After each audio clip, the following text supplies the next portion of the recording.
Welcome, teacher friend. I'm Lori. And I'm Melissa. We are two literacy educators in Baltimore. We want the best for all kids, and we know you do too. Our district recently adopted a new literacy curriculum, which meant a lot of change for everyone. Lori and I can't wait to keep learning about literacy with you today. Okay, Melissa, Julia Lindsey's part one was so amazing that we had to have a part two. We had to break it into two parts because we had so much to talk with her about. And I'm curious for your thoughts as a secondary person, like what you thought was the most impactful. I mean, everything is, but she's just so good at clearly defining some of these terms that I think, as a secondary person, I don't know them very well, like decodables, but also we talk about high frequency words and sound balls. And I think there's confusion about those kinds of words out there generally, not just secondary people. I have to she agree. just does such a good job of telling us exactly what those words mean. And so it was really helpful for me to just get clarification on all of that from her. Mm-hmm. Yep. And in this second part, I know she talks a lot about high frequency words and again, defines pieces, but then we also go a little bit into sound walls because that has been intriguing us a bit on all of the social media sites. We've seen a lot of sound walls as we head into back to school season. So I felt like that was really helpful from a research standpoint. Yep, for sure. Yeah. So without further ado, what do you say? Here we go. We love Julia. Dr. Julia Lindsey, part two.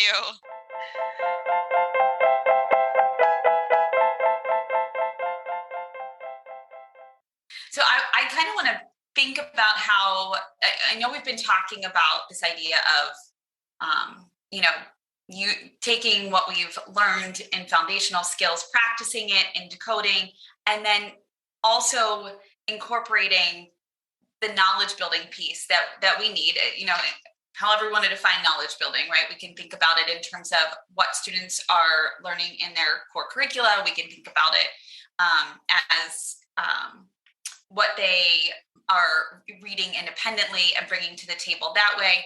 But I'm wondering how knowledge building can support students in decoding difficult decodable texts, or even in accessing other difficult texts that may not be as decodable. Could you speak about that a bit? Yeah, so we, like I was saying, sort of touching on this, having children in texts that have a meaning that they're familiar with helps them read individual words, but it also helps them understand the text as a whole. So if you, for example, if you have a decodable text where all of the words are decodable except for the words that are about aircraft, and you're teaching a lesson on, this would be quite a lesson, but if you're teaching a lesson on the mechanics of an airplane or something like that, and then children are able to use some of that knowledge to help them recognize words because those words are more familiar. And we know that kids recognize familiar words more quickly. We also can think about this in a more holistic way, where if we think about across a set of texts. So back to this dichotomy that we used to have, learning to read, reading to learn, we know that kids actually build knowledge reading text sets. So there's been some research done on elementary students, not quite as young as we're talking, but I think we can make some assumptions about how it would work with little kids too, where kids are just given sets of text that are all conceptually coherent. So they all make sense together. And kids do learn from that. They learn vocabulary, they learn new knowledge. They don't just read these texts and then forget everything. They're able to build knowledge just from reading. So if we think about that with younger kids as well, if we give them a set of texts that has a knowledge building focus and that has vocabulary that's maybe repeated across the text, and ideally because they're younger and they need a little bit more scaffolding related to something else we're doing in our day, maybe it's science or social studies, or maybe it's something we're doing in another literacy block. But children are able to actually build knowledge across those texts, and therefore they're able to use some of the word recognition knowledge they have gotten in those first couple of texts to read the later texts more and more easily because they've seen those words over and over and over again. Now, just a reminder that like complex vocabulary words, like if you can read the word aircraft and then otherwise you're mostly reading CVC words, that isn't like the ideal way to like learn a word. We can't expect kids to just be like spontaneously learning vocabulary words that they encounter, because that's way too many words. Mm-hmm. Children are learning several thousand words a year. And so we can't expect them to be memorizing all of those. And I'm not necessarily suggesting that they should memorize the word aircraft. Ideally, you could help them understand how the letters and the sounds map together there. But just acknowledging that having that familiarity, having the ability to connect their knowledge and the vocabulary work that they're doing into the text will also support them in recognizing words over time. Makes sense, right? Yeah. Oh, that's really helpful. So much sense. The funny thing about a lot of this is that if you talk to somebody who's never taught a child to read before, they often are like, yeah, this is all very sensible. Right. It doesn't sound as cool, but I promise you, this is cool stuff. Just like what was the term earlier? Multiple criteria text. It's not the coolest sounding phrase. Not the coolest sounding thing. That's right. I would love to talk a little bit about, you had mentioned, in passing earlier, level text. I'd like to talk about the difference between decodable and level text for those listening out there who are thinking, okay, I've got these level texts, and I might have heard that we're trying to get away from leveled reading, leveled text, that it's not the most effective way to teach students or to help students to advance in their reading and become grade level readers. So can you talk a little bit about what the research is saying about decodable versus leveled? Yeah, I was going to throw guided reading in there too. I think oh yeah, guided reading. Because I think guided reading is using level text to teach. Yes. Okay. So the first thing to know is that there is a surprisingly limited amount of research on just like texts by themselves. So when we think about the research that is on text, it's often like combined with an intervention or a curriculum, and then the text is just part of that, right? Because it's really hard to say like, we're going to just take the text out of this and put a different text in. That's a little bit harder to study. It's a little bit harder to get people on board to study that. So a lot of the research on reading that is related to text is not necessarily always able to like hone in on the specific impact of text. And then people often use studies that have to do with text plus intervention or text plus curriculum, and then they use that to talk about more broadly, like what is going on, they use it to talk more specifically rather about what is happening to text. But that's like a little bit, not that it's not true, but just that it's like, you got to have a little bit of an antenna on that's like dinging like, are those studies really just about the text? So just kind of setting the stage for us there. So with leveled text, there is actually just like a real dearth of research. Like there's really just not a lot there. And that's not to say that there's negative research necessarily, but there's just not very much research. The research that we do have, however, does not necessarily show us favorably, make us think favorably about level text. And some of the reasons why are, first, when you take the levels off text and then you run them through like some text analysis software, often it's really hard to tell what level those texts came from. So it might, it often is the case that like the only way that you can see like what's the difference between this level and this level is the number of words on a page or the number of words total. And then you might say, okay, well, we've all seen reader stamina, like that must matter. But then when we look at a different type of research that thinks about text complexity and what makes a text difficult for a child, that is not normally the thing that is the most important. So word or sentence length, text length, that's not the thing that is like, oh, this is what makes a text complex. Certainly it contributes, but it's not matching. So we have this kind of mismatch between like what the levels are and what we actually think makes a text complicated or not for a child. The other thing to know about level text is that they are often, the way that a leveling system works is like proprietary information of a company. So we don't really know necessarily what all of the decisions were that led them to make something this level versus that level. And to me, that's always like a little bit like, ooh, I would rather know what's going on. I was going to say, we had a teacher on who kind of said that. She's like, well, I don't know how to get them from a level D to an E because I don't know what the difference is. Exactly. Yeah. And then, I remember feeling that when I taught second grade and I did use level text. I remember thinking, how do I actually get them to go to the next level? And it was just not clear to me, even though it sounds very linear and clear, it was not. And it usually ended up that the students who started at a certain level actually stayed at that level because it was very difficult or hovered around that level. I will say it really, I think, what is an inequitable practice because it's so gray as to how either you as the teacher determine students get to the quote next level or that the students get to the next level. Anyway, I just wanted to say that I'm a know better, do better moment, right? Right. So if it's hard to tell how they were leveled, both from a researcher perspective and just because like the companies don't necessarily explain every choice that they made, which is totally within their right, but then we might think, okay, but it's fine because level text must represent development. That is definitely what I thought when I was teaching. I was like, okay, this is how reading development works.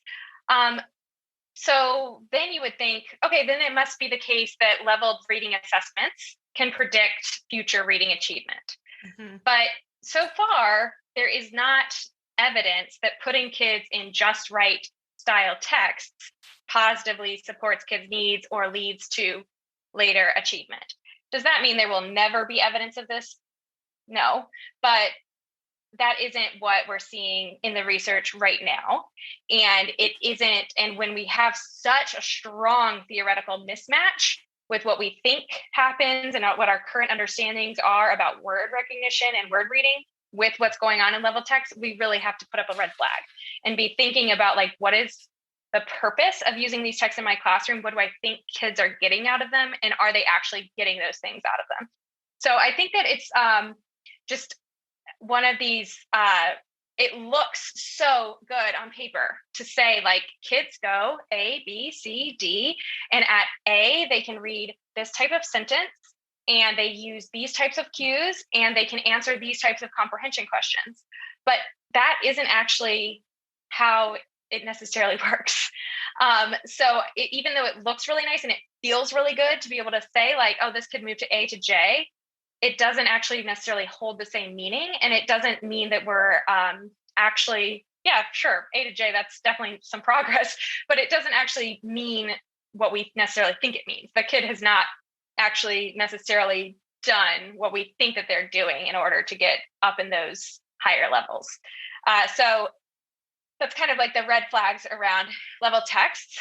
So level texts, like I said, they're based on these proprietary guidance, and those are different depending on who's publishing them.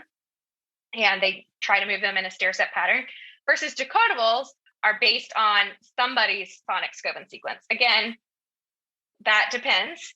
And they're not based on like these other criteria that level texts often are based on. So just because a book is labeled decodable, though, unfortunately does not mean it actually is a decodable for one thing. And then as we know, it could also be just a bad one.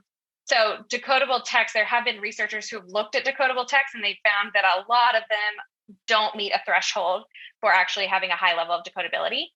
And then again, they also are just bizarre and don't make any sense. So you can't just like say like, I'm going to throw out level text and I'm going to jump into decodables. It's a little bit more complicated than that. And one of the things that you should be thinking about is looking at texts that I already have in my classroom. Are there texts that actually do meet a threshold of decodability for certain points in my scope and sequence? If I can't find any, can I find some texts through other resources that do meet a threshold of decodability, which again, maybe around 80% based on me actually auditing some texts and me looking at them, because Let's not just like trust someone else saying it. Let's take a look ourselves. Request a sample.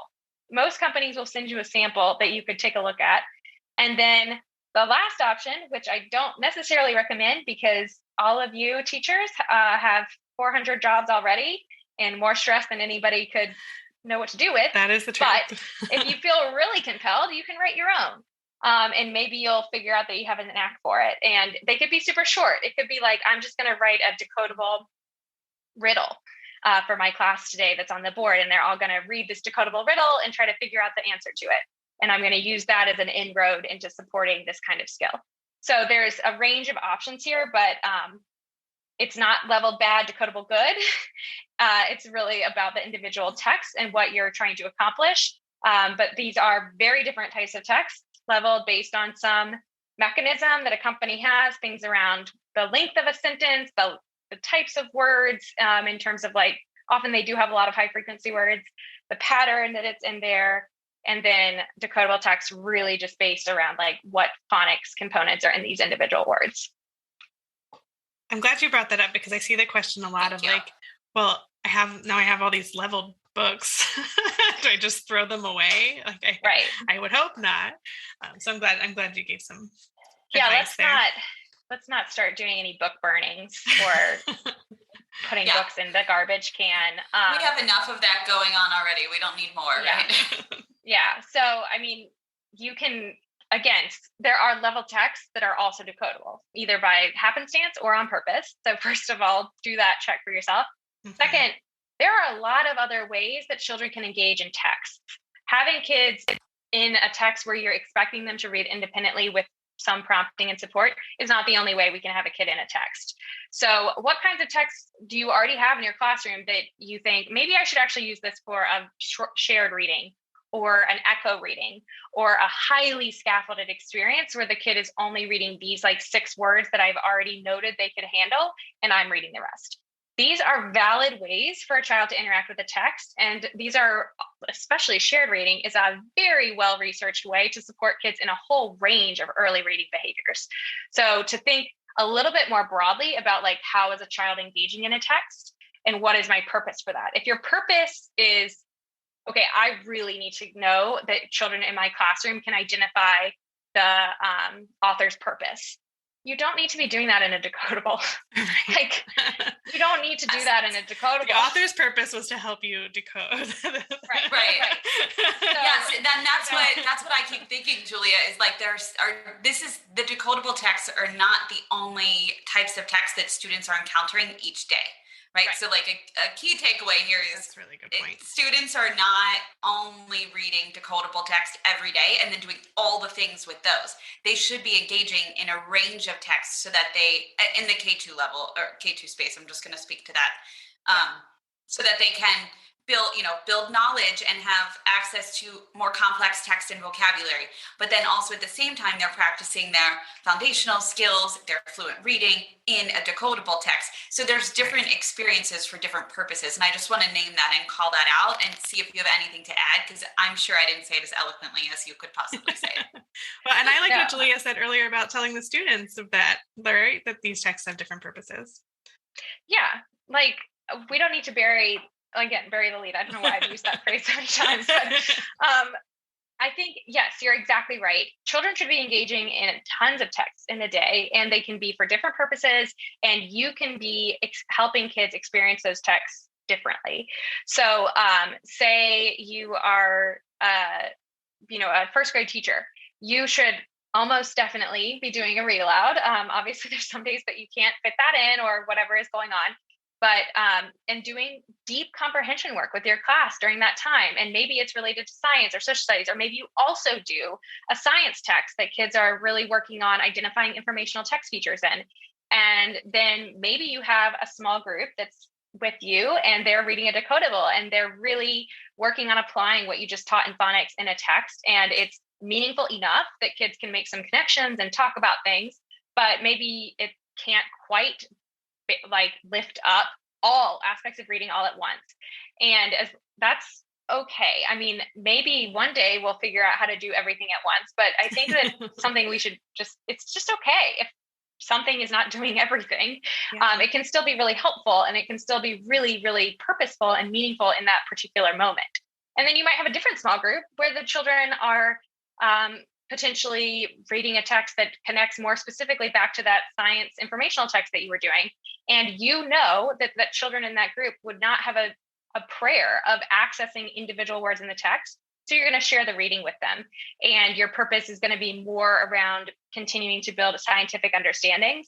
But maybe you've identified places where they can pull in their word recognition abilities so that they can start noticing that they have the ability to try to access more challenging texts, and that they can recognize, okay, it's not just that I can read these like weird paper books that are in the corner over here, but I can use this skill in other contexts as well.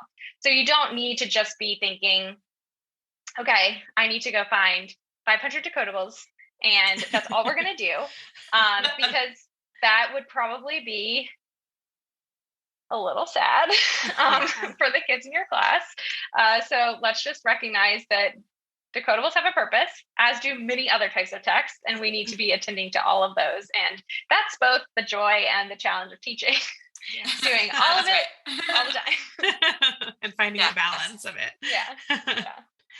Julia, before we let you go, can we pick your brain about a few things? You're very smart, so we want to keep asking you questions. We just have a few things that we often see some things on some like Facebook groups and people asking similar questions over and over again. So we wanted to ask you some of them. One of them is, I think Lori already kind of said she was going to ask you about it, but I stole it. It was about high frequency words. I know I see like people like, what are these? Like, is it a heart word? Is it a high frequency word? Is it a sight word? What's the difference between those? What do those terms mean? And how do I teach them, or what do I do with them? Lori, is there more to that question that I stole from you? No, I think that's really helpful.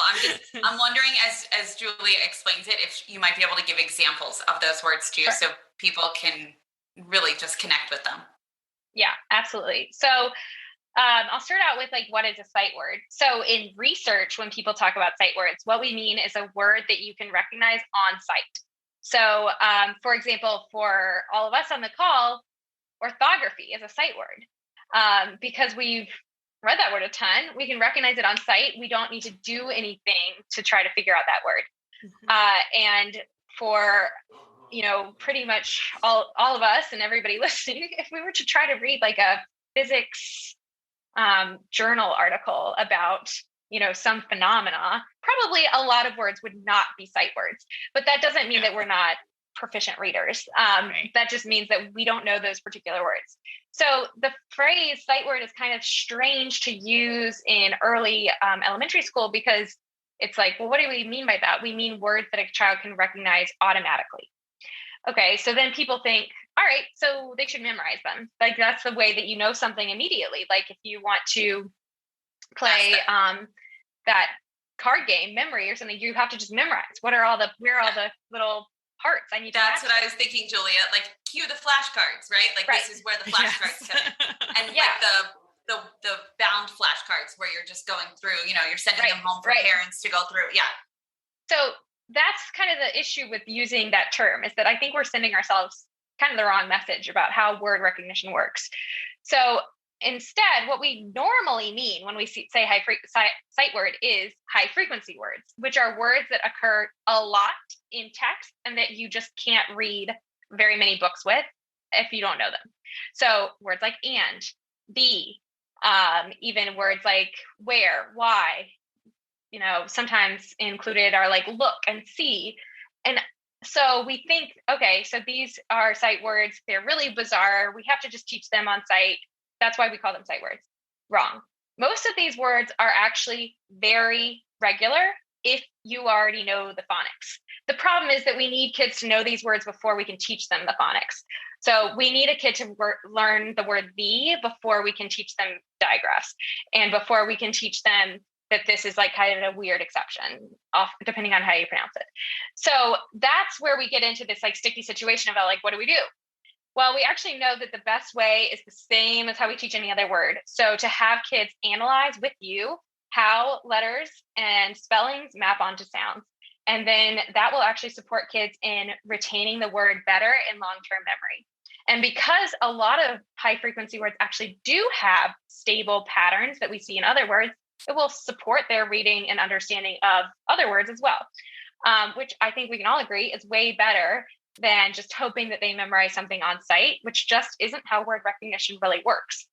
So that's kind of the difference between sight words and high frequency words, and why I think a lot of people are trying to just say high frequency word, when in fact, in the ideal world, we do want high frequency words to become sight words, but not by memorizing, but instead by orthographic mapping and by helping kids really understand how those letters and sounds work. Such a that's so helpful. I know. You know what, Melissa, we need to do a soundbite of that. I know. Yeah. Cue the soundbite of, we'll do that. So not one last question, because we're still going to ask just a few more, but they're way easier than this one. So what is a sound wall? What does the sound wall mean? I'm seeing this again all over the social media sites that Melissa and I are in, the Facebook groups and on Instagram. It's like, oh, look at my sound wall. I have no idea what this means. So, and maybe it's just because I'm older, but I feel like maybe it's a new term that teachers are using. And since I haven't taught in a few years, I don't know. So can you enlighten us? Do you know what a sound wall is? Yes. So generally, people use it to mean different things, as we do with every word. But most of the time, a sound wall is where a teacher has grouped words based on some common sound that they have, instead of grouping words based on a letter. So instead of having a word wall that's like the alphabet, and then they put words underneath each letter, they might have a sound wall where they have sounds that they're learning in phonics and then the spelling relationships that they might see in words. So this is one way that I think people are trying to attend to the fact that and you've kind of heard me say that we're trying to think more about sound spelling relationships and not just letter sound relationships, not just the very most basic noticings. The strange thing about sound walls is that most people are probably think that there's been a lot of research on them, right? Because they're oh, this is this cool process. Everyone's doing it. So it's hot. It's hot right now. Yeah. And maybe, absolutely possible. But unfortunately, right now, we haven't done a single study on sound walls. So we really can't say this is a great practice or not. Is it worth trying out? Sure. If that floats your boat, totally. Is it going to change everything in your classroom? I don't know, because we just don't have any research yet about this sort of thing. And so this is a place where we have to get a little bit, again, just kind of use our personal judgment and our knowledge as educators over time about, things that come up that are hot and exciting, and kind of question whether or not it matches what you're doing in your classroom and what you've learned about actual research and scientific understandings of reading. And if this feels like a good fit for you, more power to you. And if it doesn't, and you want to wait and see if some research comes out, also more power to you. I think that, we don't necessarily have to take in every single recommendation that we see from people on social media who are saying that they adhere to the science of reading. We can do our own kind of knowledge building ourselves of, reading books that are out there, or going to websites of reputable people and researchers. Nell Duke's website, for example, is a great resource. I am actually writing a book that should be out in the spring. So I would love for you to read that. I don't think we knew that. I'm really excited. Yeah, know that. New information. This is my first little announcement. So that is so exciting. Thank you. We're going to have you. Yeah. What do you want to pump it up? So, because the whole goal here, right, is let's get away from some of the noise. What does research actually say? What do expert practitioners actually know and say? And let's use that to build our practices and our curriculum, and try to shelter ourselves from all of the rest of it. And as I said, that is not at all a shot at sound walls. If you want to try it out, go for it. It's more just to remind us that just because something is appearing in the hot topics doesn't actually mean that it's necessarily got decades of research behind it. So just knowing that that's something to keep your eye on. And it seems like it's generally a better idea than a word wall that was alphabetical, right? Because in that case, like circle and cat are together and they have totally different sounds. So it seems like a slightly better idea than a regular word call. But like you said, try it and see what happens. Yeah. Sure. Yeah. I mean, I also think that begs like 27 more questions. Like what research is there on word walls that then might be able to be consumed? Like we're not going to get into all that right now. But yeah, I would actually love to hear from a teacher who's maybe using sound walls and just hear how he or she is using it and how it's supporting or maybe confusing students. I'm just curious, like, as you said, Julia, we don't know. But I am seeing it as a hot thing out there, and I actually just love teachers being so excited to set up their classrooms and prepare for their students. It's just such a fun time of the year right now, and especially because kids are actually going back to school, and we'll be there. So it's fun to see, that maybe sound walls are catching on because we're just excited to get kids back in front of us, and if any teachers are listening. Let us know how sound walls are going. Melissa, the email addresses. Thank you, Melissa. Yeah, no problem. Melissa's in charge of the emails. Whose email address? She must be asking me for someone else. So, Julia, what would you like to do first? Do you want to do a piece of advice to those listening first? Or would you like to do this fun new thing that I found called Pod Decks, where I pick a card or two and then you answer a really fun question or prompt that pops up? Oh, let's do that. That sounds fun. Okay. And get your advice ready. Yeah, get it ready. Okay, and it's not always about literacy, just to cue this up. Okay. Definitely not about literacy. Probably not about literacy. All right, so we're going to get to know you, Julia. Here we go. I'm going to give you two options, okay? I am curious, what did you learn about yourself this quarter? Okay. Or discuss your favorite podcast. And we can extend into book if you're not a podcast geek. And you don't have to say ours, obviously. Okay, let's see. All right, I'll go with the what did I learn about myself this quarter, because that sounds like an exciting one. And I'll just extend that to what did I learn about myself during the pandemic? Because it's all just one big. It's like one big quarter of life. I like that. Yeah, and I think that something that I learned about myself that I did not necessarily, I think I knew it in the back of my head, but I didn't have it right in the front, is I love being outside in nature.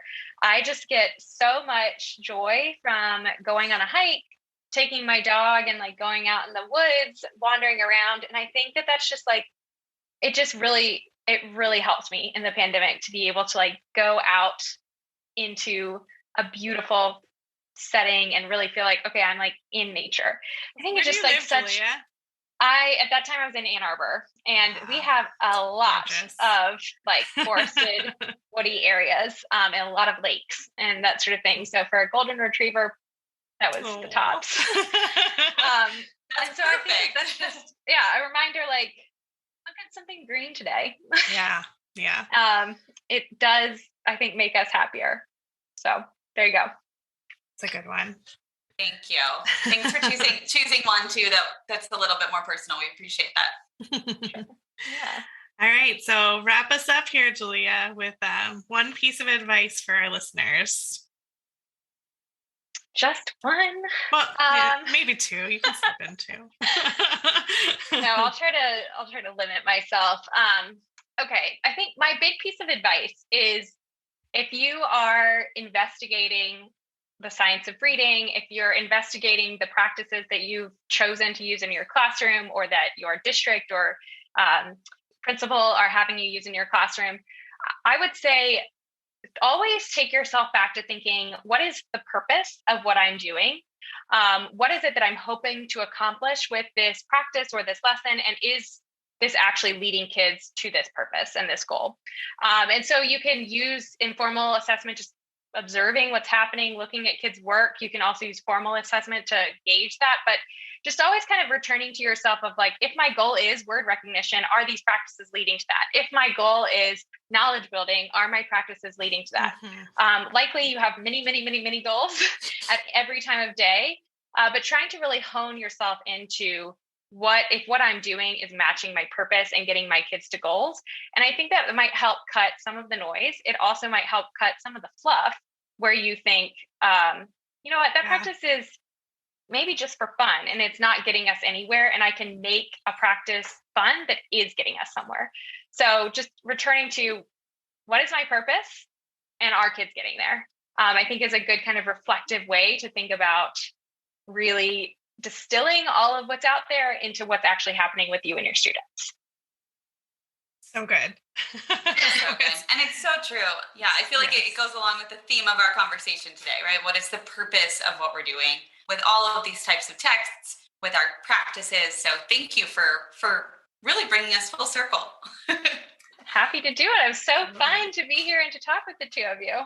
Yeah. We're grateful you gave us so much time. We actually, in the pre-call afterwards, Melissa and I were like, we have to book like a good 90 minutes or more because we knew we could just talk. I mean, we could keep going. So thank you for giving us so much of your time today. Yes. And we know that all of our literacy lovers out there will just adore hearing everything that you have to say. And it will really help to clarify some things that are happening out in the world right now as we all head back to school. Yes. Yeah. Will you come back and talk when your book is out? Please. Absolutely. Yes, please let us know. Yeah, we would love to. Let us know when it comes out. We'll order it and then we'll talk about it with you. Love it. Sounds very exciting. I'm sure a lot of the same stuff will appear in the book. Yeah, that's okay. Plus more. Thank you so much, Julia. It was so nice having you here. Yes, thank you. Thank you. Bye. Have a great day.